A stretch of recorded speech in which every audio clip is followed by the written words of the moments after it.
Barbershop conversation. Thank you, Lincoln. Feel free, hit the subscribe button. Eddie Hearn, you blue-eyed devil. Eddie Hearn, you blue-eyed devil. Hey, I love it. I love it. I love it. I love it. I love it, man. Hey, ain't nothing. See, can I be really frank with you guys and really explicit, as I always am? The people in charge, I'm not even going to use the color. When people in charge realize that they no longer have the power to be in charge, they go ballistic. Case in point, um, Oscar De La Hoya and Bob Arum trying to sue um, Al Heyman. Case in point, a year ago, they could have got Deontay Wilder for $12.5 million. Now they realize there's no ceiling. Now they realize Deontay Wilder have fundamentally realized that he doesn't need them to be the baddest man on the planet. It's just a beautiful, beautiful thing watching this black man who navigate this landscape. It's just so beautiful, man. It is, man. It's so beautiful. And to top it off, man, I almost shedded a tear. Almost what I said, almost shed a tear. I was in the back room downstairs. You guys don't know what the fuck my house looks like, but I feel like I'm on the phone with somebody. But I I'm watching my kids play in the back room. You guys can hear probably Lincoln playing now, and um, I'm listening to Deontay Wilder, as comfortable as he can be, talk to 78 Sports TV. Um, it made me realize how far we have come. When the most important man in America, I'm gonna just say, the most important man in boxing is Deontay Wilder. In terms of talent, the most important man outside of the talent is Al Heyman. And when his first words are with 78 Sports TV, my brother, it's just a beautiful thing, man. And I'm uh, I'm weak for brotherhood. Weak would be the wrong term to use, but I'm a glutton for it. I believe in it. I believe in group economics as it relates to power, as it relates to financial literacy, as it relates to spiritual development. I love group economics as it relates to that. And um, it really made me feel warm. You know what I mean? Because uh, I'm raising two kids the polar opposite of how I was raised, right? And not in terms of characteristics, not in terms of character, not in terms of, well, you might say that because I've never had a man to live with me as a child, in terms of marriage and in terms of man and woman being together, um, in terms of partnership, and and you combine that with uh, dad being a real estate mogul and mom being a doctor partner. It's just and I want to instill, and the reason why I say that is because I want to instill the characteristics that Deontay Wilder has, the characteristics that is um, ensued or that are in the LDBC. Uh, just in terms of core beliefs and core characteristics as it relates to um, never deviate from the culture, no matter how successful you are. Deontay Wilder gets the biggest checks in boxing. You know, um, some people are gonna say Canelo. I disagree. I don't think Canelo gets $35 million. I think it's incentive based. It's incentive laced. Excuse me, um, and it's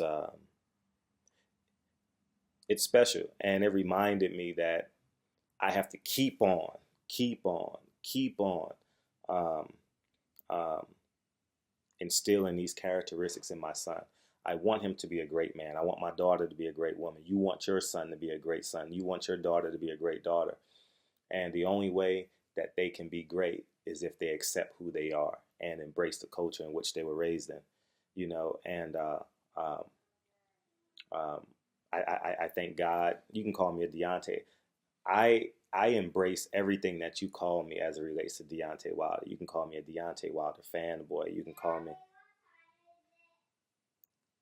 You got 20 minutes before you go to bed, and 8:20. And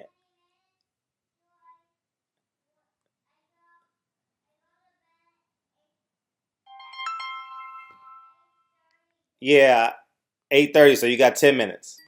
When I get done with this video, okay? And so you can call me a Deontay Wilder fanboy. You can call me pro-black. You can call me militant. I don't give a damn. I don't care what you call me. When I see a man that's loyal to the culture, we all gonna make mistakes. We all gonna fall short. And it's not even about that. This video isn't about that. But when it's something special to me. I'm gonna speak for me. I'm not gonna speak for all black men. I know many black men can relate to this, but there is something special. The earth moves. The earth moves, and our ancestors celebrate to the point of laughter and tears when they see the unification of black excellence. I'm just being real. And I'm talking about black men more more intently. There's something special about it, and uh, that conversation personifies. Because let me tell you this: the moment Deontay Wilder hit send, his phone lit up. The moment Deontay Wilder hit send, Shelly Finkel phone blew up. The moment they hit send, Chris, his right hand man, his phone blew up. JD's, Mark Breland, and Deontay Wilder for the second time in a row. He broke the news for Tyson Fury on 78 Sports TV. He broke the news on Luis Ortiz. It's just a beautiful thing, man. And I honor and I salute that. I love being vulnerable on my channel because I think it's just important that we embrace everything as collective as we are, and I'm not going to meet 90% of y'all. I know that, but I know we'll be connected through experiences like this. Like, don't forget your third grade teacher who inspired you to become a doctor. Don't forget that teacher. Don't forget that fifth grade teacher that taught you how to shoot a basketball. Don't forget that dude on the corner, uh, the alcoholic that told you that this wasn't the way to go, or that pastor that inspired you to be a better man, or that the lunch coordinator in your middle school that taught you how to organize things and held you accountable, or your first job. Don't forget about that. Because I think it's rather important.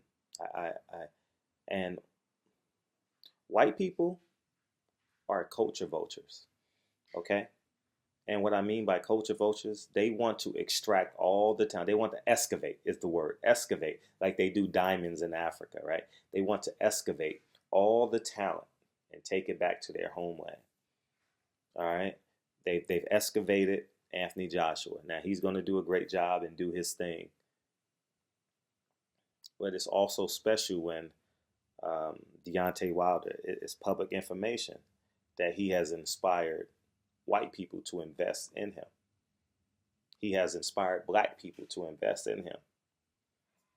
But from the day he was born, Deontay Wilder's spirit has been a black man and has been a part of this culture.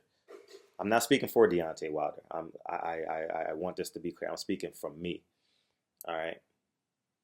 And the same spirit in which he was born is the same spirit in which he lives. That's my nigga in real life. Man, That's my nigga. Like, for real. And nigga is the highest honor you can get where I come from. You know how they give the Medal of Honor, President Obama gives the Medal of Honor, and NAACP give their Image Awards, and the BET give their BET Awards. Where I grew up in Harlem, where I grew up in South Central, when I say that's my nigga, that's my nigga. Period. Point blank. I get emotional about Deontay Wilder. They were joking because 78 and I had the same experience. If you go through my Instagram story, I was squeezing the hell out of Lincoln that night. It was Lincoln and I at home because we had that red egg for my daughter, right? It's like a Chinese celebration where, well, I don't need to talk about that, but I couldn't go to the fight because I had family obligations, right? So I'm watching the fight, Lincoln and I squeezed the life out of Lincoln in that 7th round. Squeezed the life out of him. You know, I've only heard stories about Joe Louis sitting on the brownstone listening to the radio.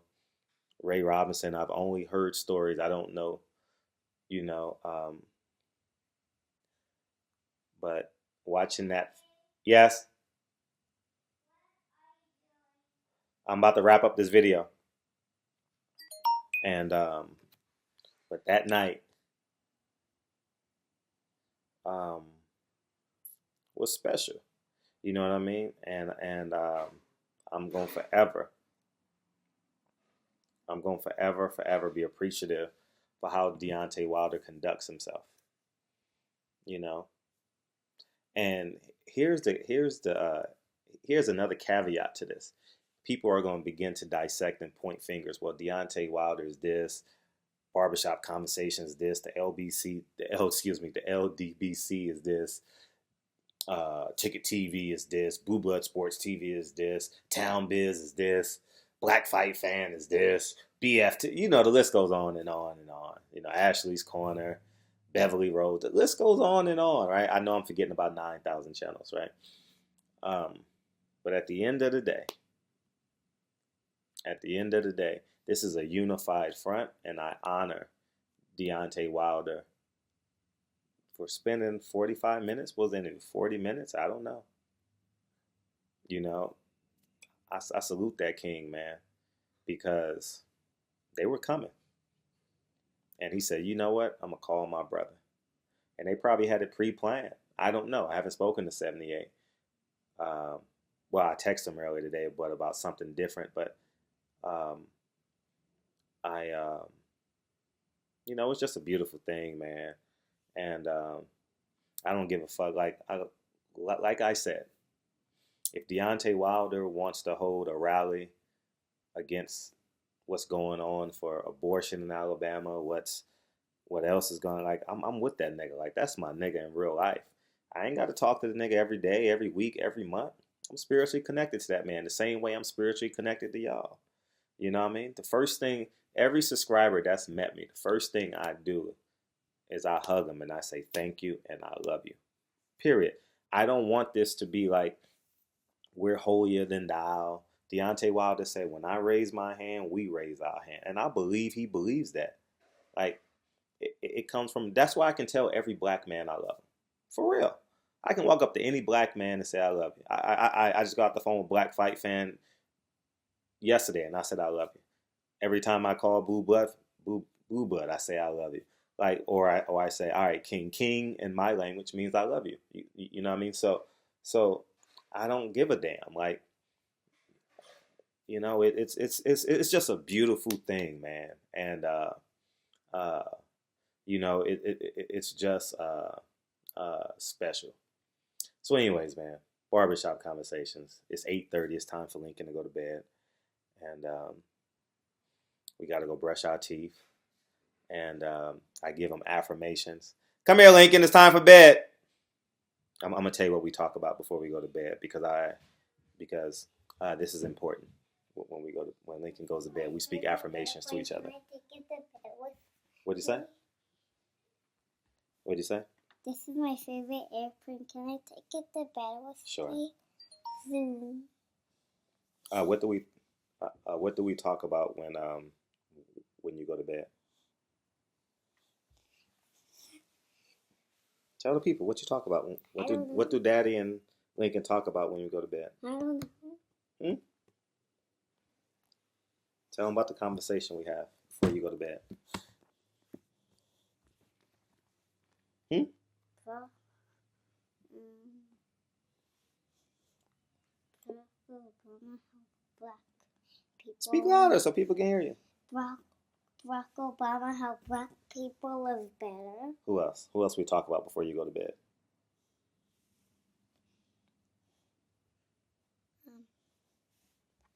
Who else? He getting shy on us now. Why you getting shy, dude? Whose birthday was it 2 weeks ago? Malcolm X. And what does Malcolm? Who was Malcolm X? A birthday boy. A birthday boy. Who else was he? What did he do for black people?